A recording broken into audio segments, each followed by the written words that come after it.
again, everybody, and welcome to the Jayne Arledge Show. I'm your host, Fred Battenfield, and this is the Crusaders Sports Network.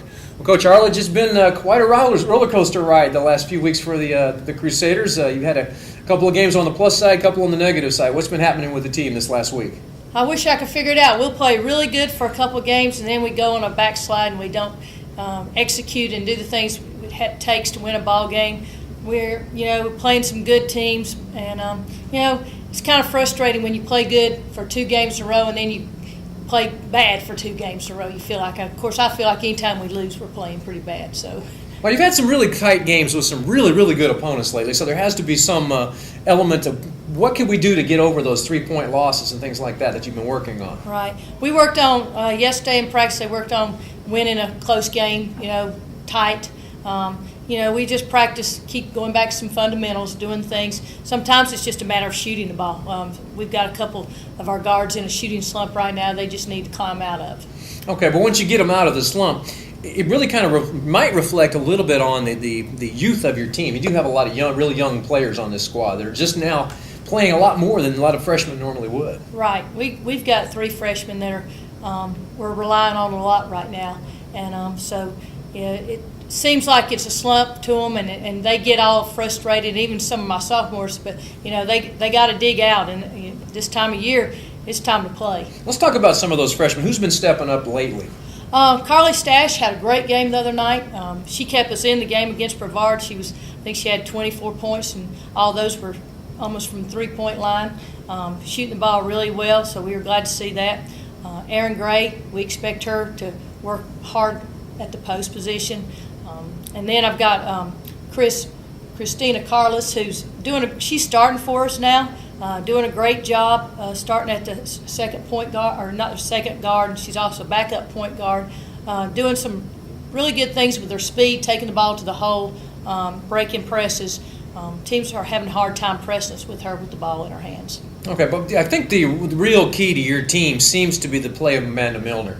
Early in the season, she was over 20 points a game, kind of had a stretch in the middle where she really wasn't producing up to her capabilities. Now she seems to be coming on strong of late. Amanda's really played well lately. And when Amanda's on, she's almost impossible to stop because she's got great hands. Once she catches the ball, she powers it in. The only thing that I tell her all the time, the only thing that stops Amanda is Amanda getting in foul trouble. Okay, what's been the strongest part of your team's overall game lately? Overall, we're going to have to go with guard play now because of academic casualties. We're low in some post players, so we're having a lot of times play 4 guards. And so I'm expecting a lot out of my guards, and sometimes that's hard when you're used to playing a 2 and 3 position, and we're expecting you to play a 4 and defend a 4 and rebound like a 4. So that makes it a little harder, but a lot of times also people got to guard her, so hopefully that's going to even us out. Well, sometimes speed will overcome size. Sometimes when you can press them a little bit and really get after them on the break a little some.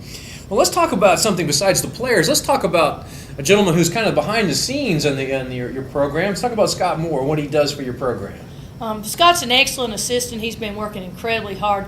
He's in charge of the defense, and he's also kind of the main man in recruiting. He goes out all in the summer and does all the scouting of people that we need to see, and he says, okay, let's go see this one. I like this player. Then, together we'll make a decision on a player. But great guy. He's very personal with the players, does a good job with them. Luckily, he's back. He had appendicitis and had a little health bump. Yeah, had a little health bump, and so he's back with us, thank heavens, and back to being himself, I think. Well, Coach, you've been looking out for, like you said, recruiting, going out there looking for the potential stars of the future. What do you look for when you really try to figure out who you want to bring to Tigerville for next year? Well, number one, we've tried to find the type of young lady who's going to fit into our system, fit into our school. And then, of course, like we're going to need to replace Amanda next year. So we're looking for a big post. We know we want another shooting guard, so we look for somebody who's, got the potential to do great things out there on the court as far as shooting the ball.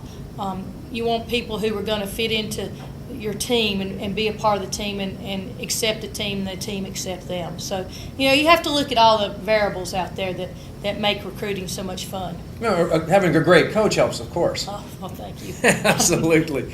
Well, Coach, we're looking ahead next week. Your next home game, obviously after a couple of road games, is Tuesday, February 3rd against down the street rival Southern Wesleyan at 5:30 at Hayes Gym. Look ahead to that game just a little bit. When we went to Southern Wesleyan 2 weeks ago, it was a very close game all the way and down to the wire. And so I'm sure it's going to be a battle when they come here to our gym and play in Tigerville. So we're looking forward to that game because that is a kind of a rival game because we're so close and all the girls kind of know each other. And so it ought to be an exciting one. Well, Coach, anything you want to say to people that get them out to the game? We try to play exciting basketball. We try to get out there and run and gun and do some fun things, so come out and support us. That'd be great.